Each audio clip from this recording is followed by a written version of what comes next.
আজ আপনাদের জন্য নিয়ে এসেছি অসাধারণ একটি ভৌতিক গল্প। গল্পটি মনোযোগ দিয়ে শেষ পর্যন্ত শুনবেন এবং কমেন্টে জানাবেন গল্পটি আপনাদের কেমন লাগলো। চলুন তাহলে শুরু করা যাক আমাদের আজকের গল্প, শয়তান। রাত তখন প্রায় 3টে। গহীন অন্ধকারে ঢাকা ছিল গ্রামের সরু মেঠো পথ। শুকনো পাতার উপর পড়া পায়ের আওয়াজ ছাড়া অন্য কোনো শব্দ ছিল না। সুবোধ মাস্টার ধীর পায়ে হেঁটে চলেছিলেন স্কুলের কাজ শেষ করে। এত রাত হয়ে যাবে তিনি ভাবেননি। হঠাৎই বাতাসে শিরশিরে একটা ঠান্ডা অনুভব করলেন।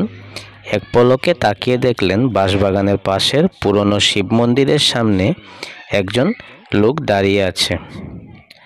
মন্দিরটা বহুদিন পরিত্যক্ত পড়ে আছে, কেউ ওদিকে যায় না। তবুও অন্ধকারে কেউ দাঁড়িয়ে আছে দেখে কেমন একটা অস্বস্তি হলো।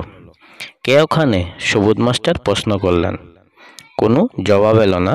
লোকটি একেবারে স্থির দাঁড়িয়ে আছে। একটা অদ্ভুত গন্ধ ভেসে এলো বাতাসে, পুরো মাংসের মতো গন্ধ।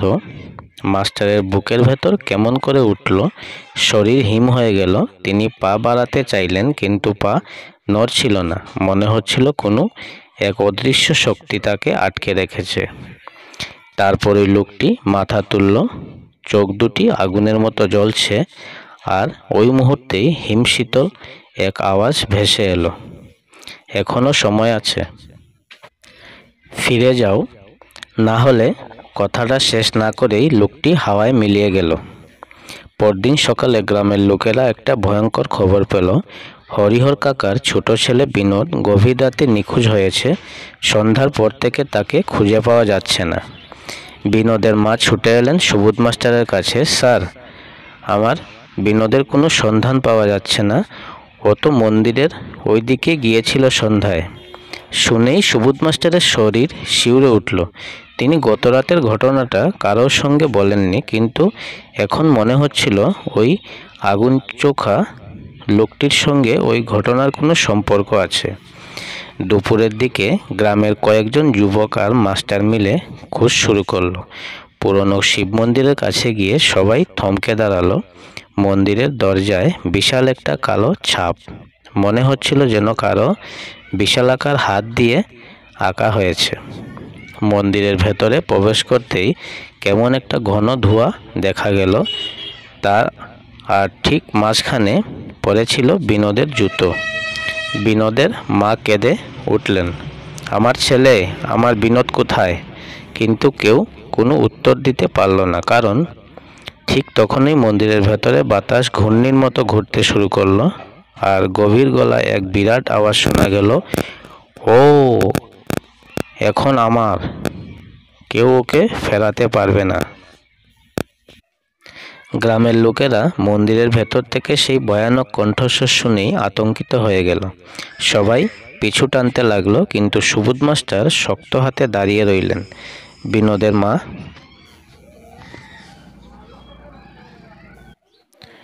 বারবার ছেলের নাম ধরে ডাকছিলেন, কিন্তু কোনো উত্তর আসেনি। বৃদ্ধ গণেশ কাকা ফিসফিস করে বললেন, এটা অশুভ কিছু। বহু বছর আগে এখানে এক সাধুর মৃত্যু হয়েছিল, তারপর থেকে এখানে কিছু একটা আছে। সুবোধ মাস্টার ধীর গলায় বললেন, কিন্তু বিনোদ গেল কোথায়? আমরা কি একে ছাড়তে পারি? গণেশ কাকা ভয়ে গলা নামিয়ে বললেন, এটা সাধারণ কিছু না মাস্টার, এটা শয়তানের কাজ।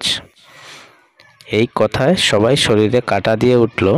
গ্রামে অনেক দিন ধরেই একটা কুসংস্কার ছিল, রাতের অন্ধকারে কেউ যদি পুরনো শিব মন্দিরের ধারে যায় তাহলে সে আর ফিরে আসে না। সুবোধ মাস্টার চিন্তিত হয়ে বললেন, আমাদের কিছু একটা করতেই হবে, পুলিশ ডাকবো। কিন্তু গণেশ কাকা মাথা নাড়ালেন, পুলিশ কিছু করতে পারবে না, ওরা এসে দেখবে কিছু নেই আর কেস বন্ধ করে দেবে। আমাদের গ্রামের পুরনো তত্ত্ববিদ হরিদাসকে ডাকতে হবে, হয়তো সে কিছু জানে।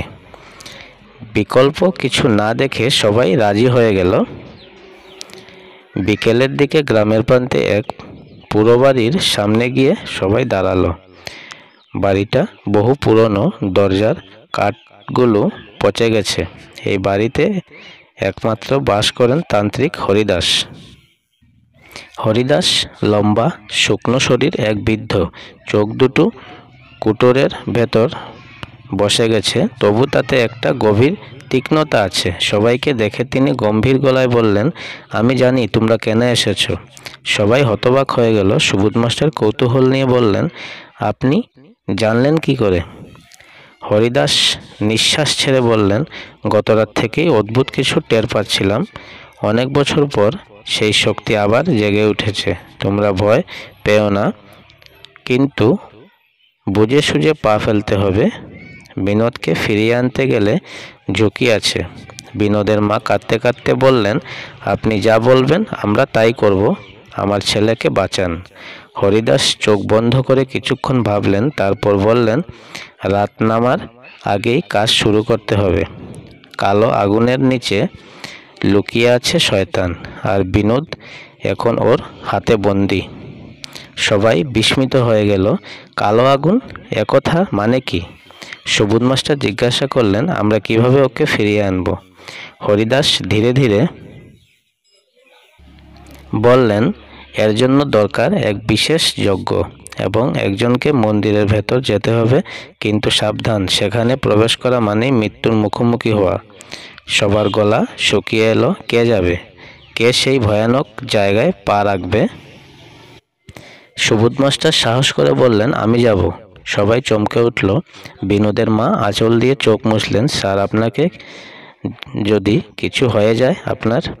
হরিদাস গুরু গম্ভীর কণ্ঠে বললেন, এটা সহজ পথ নয়। মন্দিরের ভেতরে ঢুকলেই ও বুঝতে পারবে। তোমাকে ওর চোখে ধুলো দিতে হবে, না হলে তুমি ফিরে আসতে পারবে না। সুবোধ মাস্টার ধীর গলায় বললেন, আমি প্রস্তুত। হরিদাস মাটিতে একটা বৃত্ত আঁকলেন, তারপর একটা ছোট্ট লোহার পাত্রে গাঢ় লাল গুঁড়ো ঢেলে আগুন জ্বালালেন। ধোঁয়া উঠতে লাগলো, সঙ্গে একটা গা ছমছম গন্ধ ছড়িয়ে পড়ল চারিদিকে। এই গন্ধ তোমাকে রক্ষা করবে কিছুক্ষণ। বেশি সময় নেই। মন্দিরের ভেতর ঢুকে দেখতে পাবে বিনোদ কোথায় আছে। যদি মনে করো ওকে ফিরিয়ে আনতে পারবে, তবে তার কপালে এই সিঁদুরের ছোঁয়া দিও, তাহলেই ওকে নিয়ে ফিরতে পারবে। কিন্তু সাবধান, কিছুতেই ওর চোখে চোখ রেখো না। গ্রামের মানুষ চুপ করে দাঁড়িয়ে রইল। অন্ধকার নেমে এসেছে। চারিদিকে একটি ভারী নীরবতা। সুবোধ মাস্টার একবার চারপাশের সবার দিকে তাকিয়ে নিলেন, তারপর ধীরে ধীরে এগিয়ে গেলেন মন্দিরের দিকে। পুরনো সব শিব মন্দিরের দরজাটা ঠেলে খুলতেই একটা হিমশীতল বাতাস এসে লাগলো মাস্টারের মুখে। ভেতরে পা দিতেই মনে হলো চারপাশে সময় থমকে গেছে। গাঢ় অন্ধকারের ভেতর থেকে ধোঁয়ার মতো কিছু একটা ভেসে উঠছে। তিনি ধীরে ধীরে ভেতরে ঢুকলেন।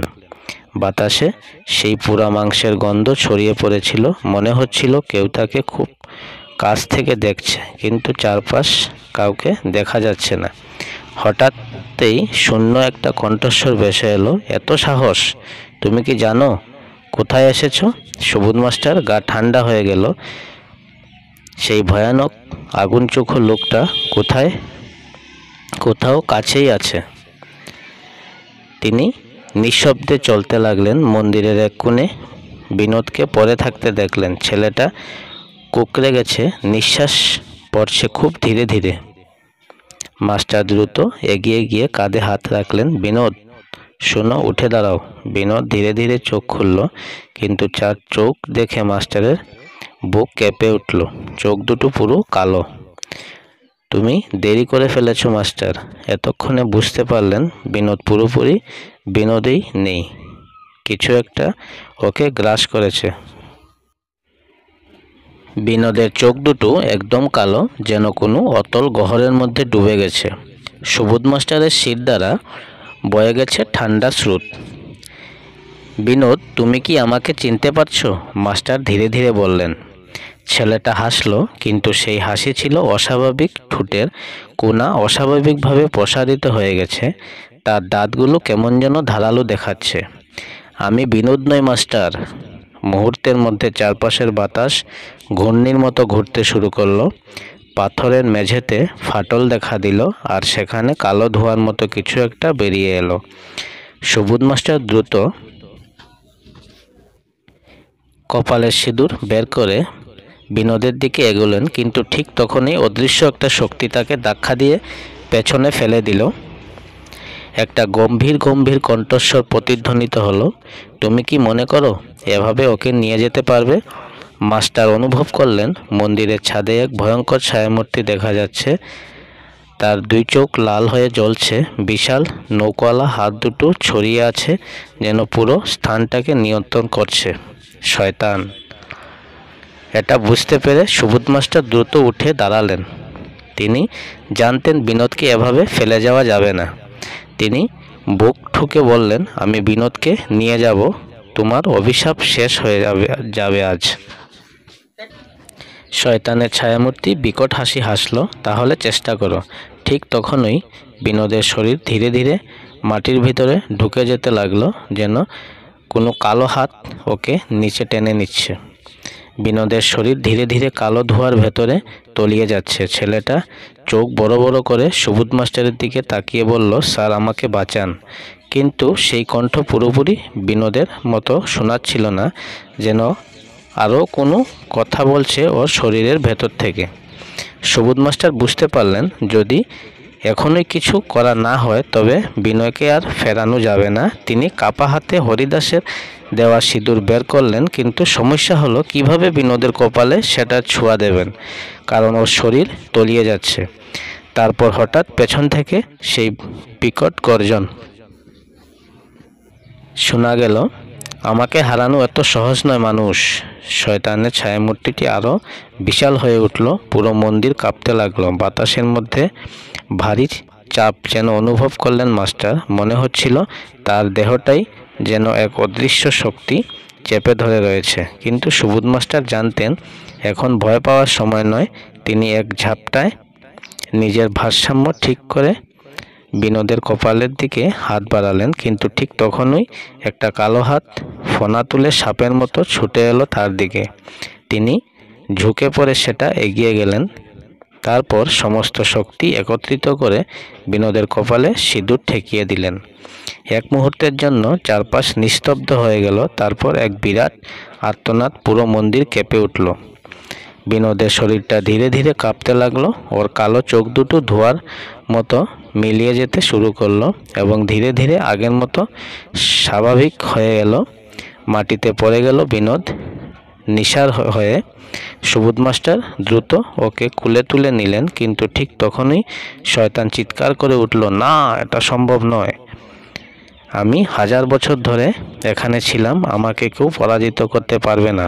চারপাশের বাতাস আরও ভারী হয়ে উঠল, মনে হচ্ছিল মন্দিরটা ভেঙে পড়বে। তবে শয়তানের শরীর ধোঁয়ার মতো গলে যেতে লাগলো।